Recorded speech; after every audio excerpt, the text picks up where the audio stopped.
आज हम गीता के प्रथम अध्याय के प्रथम श्लोक की चर्चा कुछ इस प्रकार करेंगे कि यह आज के मनुष्य के लिए उपयोगी हो सके। आज एक अत्यंत गहरी बात बताने जा रहा हूं। गीता के प्रथम अध्याय पर आधारित एक ऐसा दृष्टिकोण जो हमारी रोजमर्रा की जिंदगी से भी जुड़ा है। कथा है धृतराष्ट्र की, एक ऐसे राजा की जिसकी आंखें तो जन्म से बंद थीं, लेकिन जिसकी आंतरिक दृष्टि भी मानो सो चुकी थी। धृतराष्ट्र का प्रश्न, महाभारत की विशाल रणभूमि कुरुक्षेत्र। धृतराष्ट्र दूर बैठे हुए संजय से प्रश्न करता है, हे संजय, धर्मभूमि कुरुक्षेत्र में मेरे पुत्रों और पांडवों ने क्या किया? एक साधारण सा प्रश्न, लेकिन इस प्रश्न में छुपी है एक गहरी पीड़ा, एक गहरा भय और एक गहरा मोह। धृतराष्ट्र जानना चाहता है कि युद्ध शुरू हुआ या नहीं, लेकिन उससे ज्यादा वह यह जानना चाहता है कि कहीं उसके बच्चे हार न जाएं, कहीं उसकी सत्ता न टूट जाए। अंधापन सिर्फ आंखों का नहीं। धृतराष्ट्र शारीरिक रूप से अंधा था, लेकिन महाभारत में उसका अंधत्व सिर्फ आंखों तक नहीं था। वह मन से भी अंधा था, वह मोह से भी अंधा था, वह अहंकार से भी अंधा था। जब व्यक्ति का मन अंधा हो जाता है तो उसे सत्य दिखाई नहीं देता, चाहे आंखें खुली ही क्यों न हों। हम सबने कभी न कभी ऐसा अनुभव किया है, जब हमें सहज बात भी समझ नहीं आती, क्योंकि मन पहले से ही किसी भावना, किसी लालसा, किसी डर में डूबा होता है। धृतराष्ट्र का वास्तविक भय, धृतराष्ट्र का असली डर क्या था? युद्ध का नहीं, कर्मों का फल मिलने का।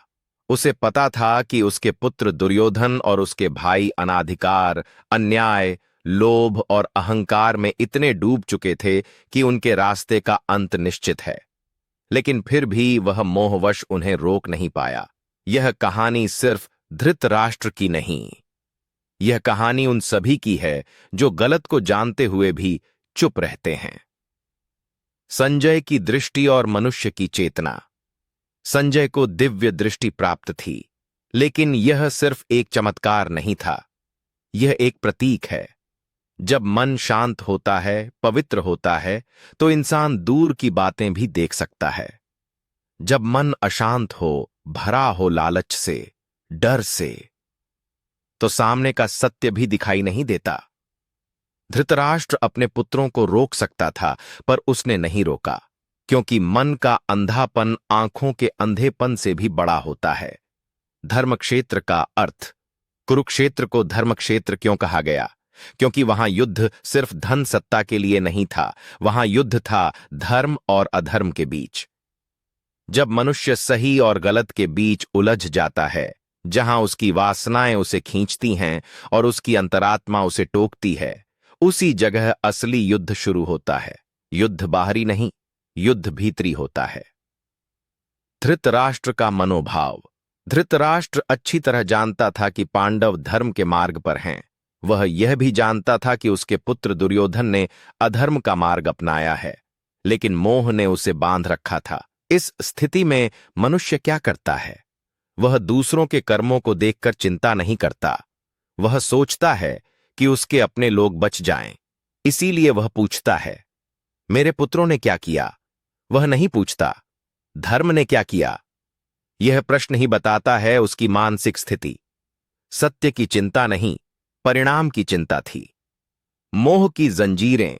मनुष्य जब किसी से अत्यधिक लगाव में बंध जाता है तो वह न्याय अन्याय का भेद भूल जाता है।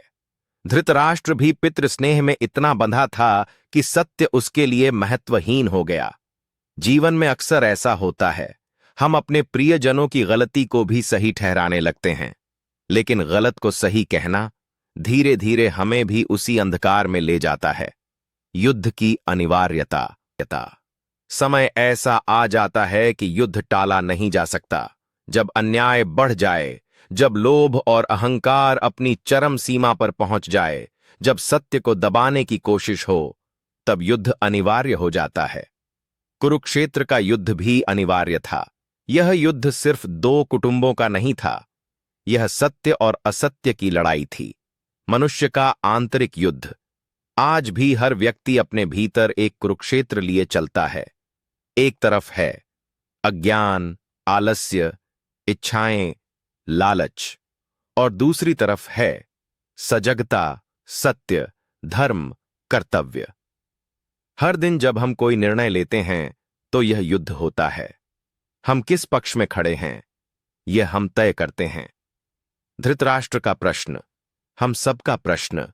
धृतराष्ट्र संजय से पूछता है, मेरे पुत्रों ने क्या किया?